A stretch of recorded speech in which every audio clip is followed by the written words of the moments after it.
Hey, what's going on, everybody? Justin here at Trumful Reads, and in this video we're going to be doing my October book haul. I think I only have a dozen books or so in this month's haul, but I do think the quality is really good on these ones, and as you'll see, some of them are like really cool that I was able to get for free. So let's just get started. I'm going to start with the first four are books that my friend Tim. If you guys have seen any of my like longer discussion panel type videos or some of my vlog-ish type videos, I guess. Lots of times he's included in those. And where he works at a public library, he was able to procure me some books. I think they were basically they were donations, but they already had duplicates, or they would become duplicates or something like that. Anyways, so he wanted to let me know if I wanted these. I was like, yes. So let's just show those first. The first one is this nice hardcover edition of the Silmarillion by Tolkien. I've never actually read the Silmarillion. I'm pretty much a complete noob with Tolkien. I basically read The Hobbit and The Lord of the Rings and The Legend of Sigurd and Gudrun. So pretty much I don't have too much Tolkien under my belt, to be honest. But in this haul, this will be the first of two books that I want to read by J.R.R. Tolkien. Just because I do love Lord of the Rings so much, I might as well just read pretty much everything Tolkien wrote. But like I said, this is just a nice hardcover edition of the Silmarillion, which I've heard is fantastic and is like super into like the lore and all that kind of cool stuff. So there's that one. The next one is Periclean Athens by C.M. Bowra. I don't know anything about this book, except it must be about the 5th century Athenian democracy and society and life and stuff, obviously because it's Periclean Athens. Pericles, if you guys don't know, was pretty much the dominant force behind Athenian politics. Even though it was a democracy, he was definitely like the leading figure on basically the generation leading up into the Peloponnesian War. I think he died like in the 3rd year, but he was pretty much the most dominant democratic figure of the Athenian state, and lots of crazy stuff happened under Periclean expansion. Obviously, the Athenian Empire basically really got going under Pericles. Plus, things like the Parthenon and stuff was built under his like sort of patronage and domination of the state. So yeah, so this is definitely a really important period to understand about in Greek history, and especially if you're really interested in Athenian history. Like I said, I don't know anything about this book in particular, but I don't have a book specifically on this time period, so that'd be pretty cool to read it. Alright, now for the two really cool ones. We have a Franklin edition of the essays of Montaigne, Michel de Montaigne. It's not all his essays. I think it's about a third or so, because I think they're like in 3 or 4 volumes. But Michel de Montaigne was like the first person to like make essays like really famous in the early modern period. That's pretty much what he wrote, just essays on like tons of topics. I've never really read him. I've read a couple little fragments and stuff from like philosophy courses and stuff, but I honestly don't know too much about him. But this is like just a really awesome Franklin Library edition. If you guys have heard of the Easton Press, they're kind of like really similar to that sort of concept. So yeah, it's just like a really like what do you call it, like a fancy like an antiquarian sort of book publisher, I guess, just to make like really nice editions, kind of like the Photo Society. Even though I do prefer Photo Society, even though they're not as professional looking, I guess, but still just a really nice edition. And another Franklin Library edition he was able to get me that I'm even more excited for is a book on Aristotle. It's his Rhetoric and the Poetics. If you guys have been following my channel, you know I read the Poetics like what, maybe 2 months ago, something like that. And I was like, yeah, Tim, you could have got me this, like a couple weeks earlier. Nah, I'm just kidding. But I've read parts of the Rhetoric for like classes and stuff. But I've never really done like an in-depth sort of like study of it or just like reading through it. So it'd definitely be interesting to read Aristotle's Rhetoric in such a just like a really nice fancy edition such as this. So I'm really glad he was thinking of me when he saw those, and I was able to get those for free. So that's pretty cool. Thanks, Tim. Alright, now the next book is Barons of the Sea by Stephen Ujifusa, and the subtitle is In the Race to Build the World's Fastest Clipper Ship. I was sent this book in exchange for a review. I've recorded the review, but I haven't edited it yet. It'll be up hopefully in a couple days. Hopefully, fingers crossed for that. I really enjoyed it already. Like I said, I've already read it. But Basically, this is about the first half of the 19th century with American, basically national and international trade, with the dominance of clipper ships at the forefront. Clipper ships were basically a largely American innovation. They were ships that were designed to basically be a lot faster, even if they were generally a lot, maybe not a lot smaller, but they were generally smaller than most of the sort of slow, kind of hulking cargo ships of the day. Though as time went on, these clipper ships became like uber massive as well, became like the largest vessels on the seas. But anyways, these clipper ships basically allowed American merchantmen and commerce traders, merchants and stuff, the merchant dynasties basically to compete on a global scale with trade, especially with China, with sort of the Opium War, the Opium Wars as sort of a backdrop to all that sort of good stuff. Plus, also this is the clipper ships enabled a really quick crossing from basically the East Coast to California during the gold rush and the generation following the gold rush, which was extremely important as it was faster to cross Cape Horn under South Africa with these clipper ships and get to California rather than overland. And this really helped California become basically a major economic powerhouse during its infancy, which is partly why California is such a just a major player in the political scene today. So anyways, so there's Barons of the Sea. Now for some, let's go with the fantasy books. Here's the other Tolkien book. We got The Children of Húrin, which I don't know anything about except that it's apparently like Tolkien's most like grim dark thing, I think.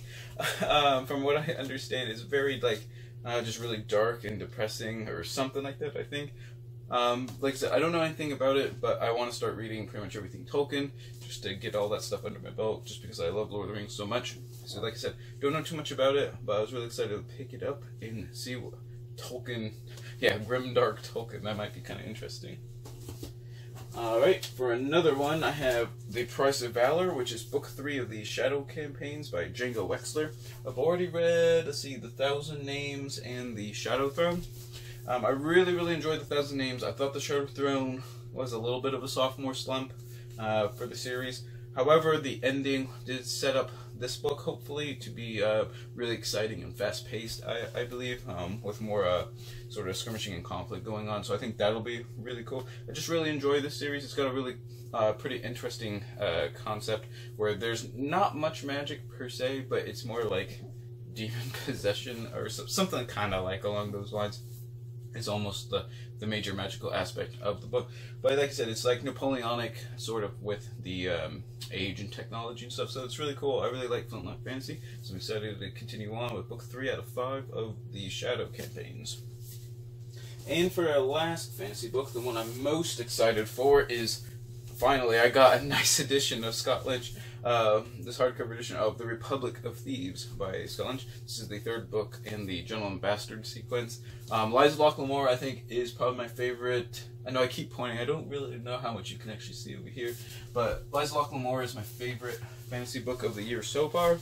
As you can see, I got this weird, I thought it was like a really cool anniversary edition, like the Glance 10th anniversary edition, but it just comes across really weird. I think I mentioned that in my review.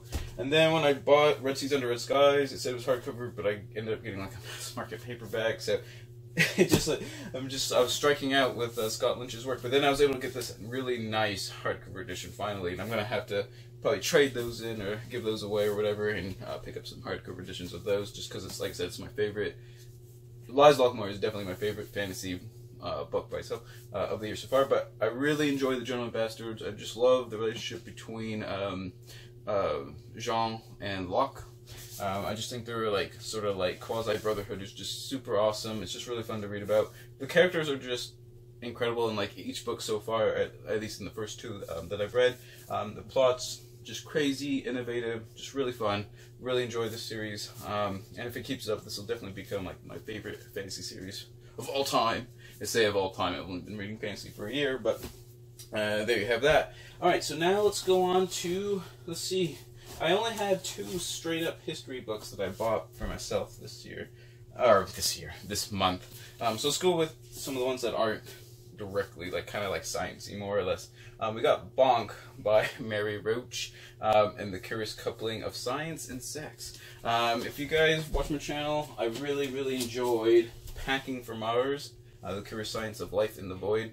I really enjoyed that book, and then I come to find she's written like 5 or 6 other books. Just Packing for Mars was hilarious. The footnotes are purposely made to be like really funny and quirky and describe things like just to be humorous and stuff. I just really enjoyed it. It's just great nonfiction that makes you laugh and stuff. So I figure if she did such a good job with Packing for Mars on like kind of life in space, I just was like, how funny could she possibly be with a topic such as sex? So basically that's why I went with Bonk. I think I also picked up Stiff. It's in the mail right now, so that'd be really cool to read that one as well, which is all about like cadavers and stuff. But I pretty much want to read all of her books, so the next one I'm going to read is Bonk.